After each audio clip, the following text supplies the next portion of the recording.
Tonight in the red zone, the Rockets of Robinson take on Glen Rose, plus the Axtell Longhorns clash against the Crawford Pirates. And in our game of the week, Rosebud Lot travels to take on Bosqueville. So get out your pom-poms and wear your team colors proud, because the red zone starts now. Welcome everybody, I'm Shaw Jam, that's Donna Conrad. Donna, what do you say on a big golf swing? I believe it's 4. Yeah. And guess what? It's week 4 of Red Zone.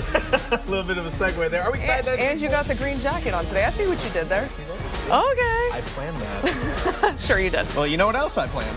Our game of the week. Let's go right into it. Let's start with Rosebud Lot. Price Raybroker drops back. He's going to find Bo McGinnis. Great blocking. He is going to get a first down and more. A couple plays later, looking for a run. Psych! I fell for it, and Bo McGinnis gets it again, and this time he finds the end zone. Rosebud Lot takes the lead. It's Bosqueville's turn. Dak Ferris finds the hole, and there he goes. Look at the speed. It looks like he was going to go all the way, but he was finally taken down. This would set up Ferris to be in Wildcat. He pushes into the end zone for the touchdown. Bosqueville answers. Now Raybroker, he can also run the ball. Great blocking here, but the ball is going to come loose. But look at this. Bo McGinnis picks it up, and now it's bring it around town.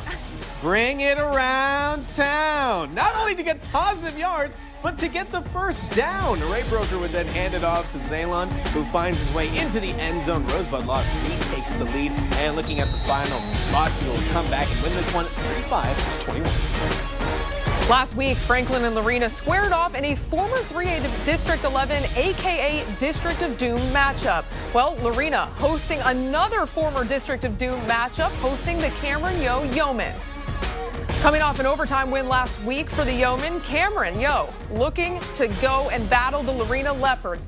Opening drive, quarterback Jackson Blanchett drops back, 4th and 11. This reminded me of one of his throws last week. He's looking down the field left, and he finds Sloan Blackwell. Hauls it in for 6, gives Lorena the early 7-0 lead. Watch the celebration right here, Shaji. Spider-Man, I left that in for you. I love it. Next Leopards possession, Blanchett hands it off to Brody DeLeon, who cuts up the middle, has some room, coughs up the football. Fortunately for the Leopards drive, he's able to come up with it, and it's a first down. Now, 3 plays later, DeLeon takes the handoff, finds some room, flies through the Yo defense, and whoop, he gone.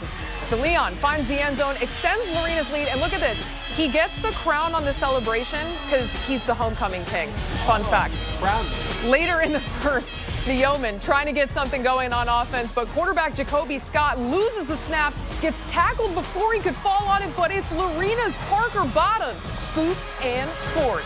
Leopards take a 21-0 lead into the second quarter. This one, all Lorena, 42-13, up big in the fourth.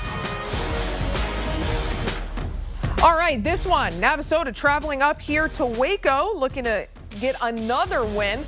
First possession, Rattlers wasting no time. Quarterback Jace Jablonski finds Daquan Pratt, not a lion in sight, and he walks into the end zone to give Navasota an early lead, 7-0. Rattlers offense back on the field after recovering the fumbled kick return. Jablonski over the middle, showing off the arm today. Nice touch on that ball. He finds Canavion Chappell over the middle into the end zone. Navasota up 14-0. Waco looking to get on the board. Mind you, this is still less than 6 minutes into the game, and bang. Oh, look at that celebration right there. Come on now with the celebration. Navasota up big in this one. They win it 56-21 over the Lions.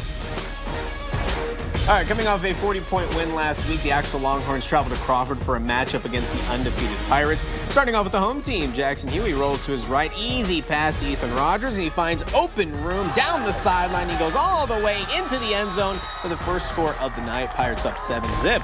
But with Levi Leather's arm, this Longhorns offense could be dangerous. He's going to heave it to A.J. Fetch. He's wide open, and there's nothing but the end zone in sight. But this was called back for an offensive holding.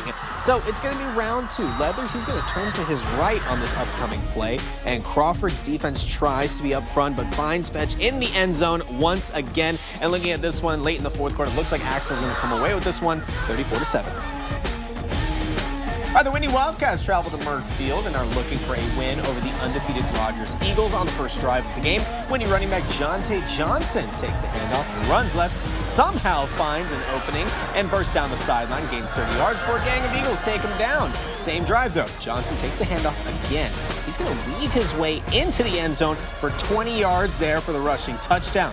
Wildcats up 7-0. Rogers quarterback Tyson Ciceros drops back, and he's going to find his man, Cash Stevens. It's going to be Cash right there. Turns it up the field for about 40 yards, following by a 44-yard field goal, making it 7-3 Wildcats. Let's go to the next drive. Wildcats quarterback Fisher Watson. He's going to throw a prayer up the sideline, and receiver Kobe Haynes goes up and snags it. Toe taps inbounds for a huge gain and a first down. This one is final. Whitney wins this one 49-17. The Robinson Rockets are coming off their first loss last week and look to get back in the win column versus the Glen Rose Tigers. Robinson gets the ball first, and it's Evan Moreno who goes 25 yards for the touchdown and a 7-0 Rocket lead. Glen Rose responds as Judd Connolly finds Tyson Sullivan. The Tigers tie the score at 7. After the Rockets throw an interception, Tigers' Judd Connolly scampers through the Rocket defense for the touchdown and a 13-7 lead.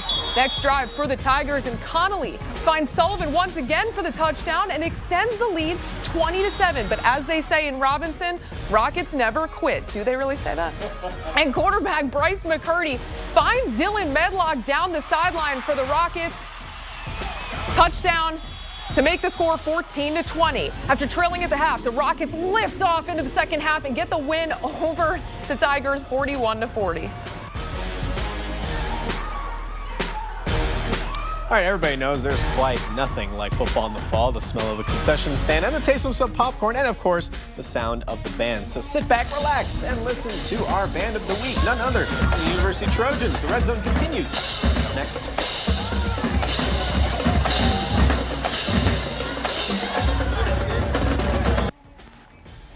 All right, here's our Red Zone big board. Check out these scores. Don't go away. We got more Red Zone coming up.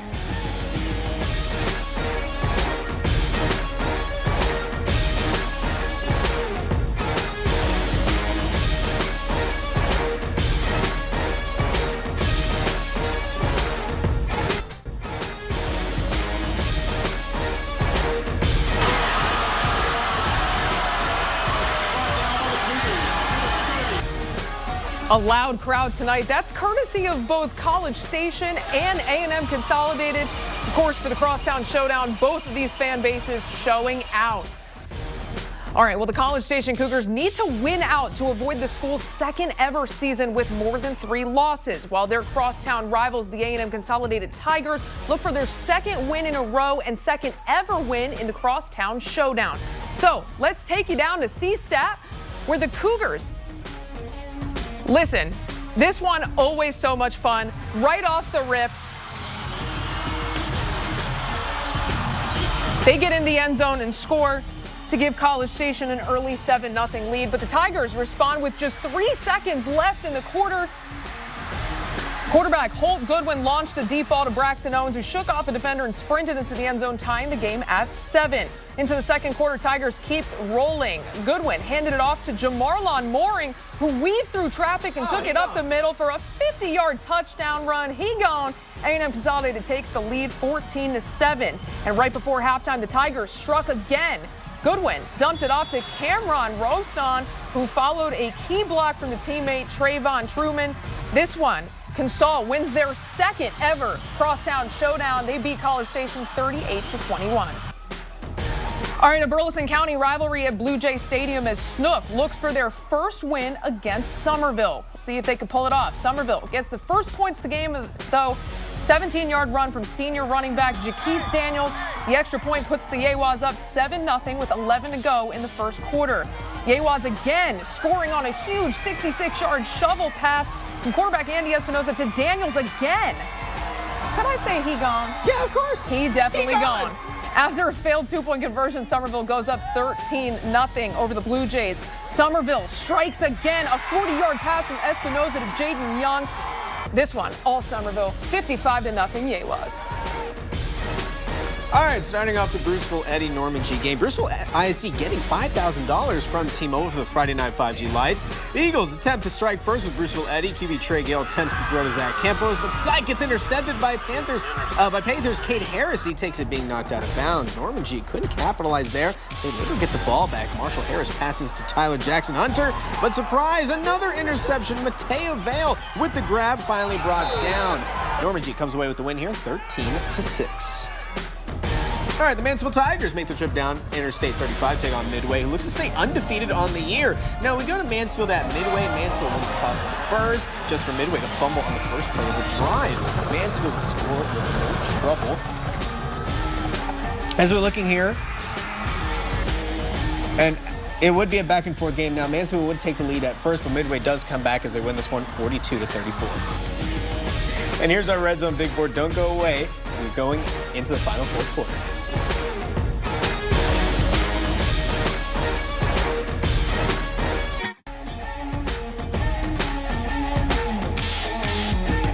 All right, welcome back. We are in the fourth quarter of the Red Zone. You know what that means, Donna? It's play of the week time. Play of the week. Let's not waste any more time. Let's get to it. Here we go. It's going to go right here. To Look Waco at this High. play. None other than Zadrian Johnson makes a catch in the back right corner. And look at the celebration here. This also. That deserves play of the week as well. This is a great handshake. I'm all for the touchdown dances. I'm all for the celebration. I love that. Listen, Zadrian's in double coverage here. Jacoby Jones decides, let me see if I can put it in there. And the perfect spot. What I love, too, is that he stayed with it. Looks a lot like that 4th and goal for A&M. Nate Borkature coming down with the game winner. Listen, this game was mostly Navasota, but honestly, I'm really impressed by that come play. up with our own handshake there. I feel like that would take me all year to come up with that. We really should. All right, we'll start to work on it. We'll see what we can come up with by next week. That's right. That's right. We'll see you for week 5, but that's going to do it for week 4 of Red Zone. Thank you all so much for joining us. Listen, join us tomorrow here at 10 a.m. for Central Texas Game Day. We talk Aggies, we talk Bears, Longhorns, UMHB, you name it. But that's going to do it for us here tonight in the Red Zone. Happy football, y'all.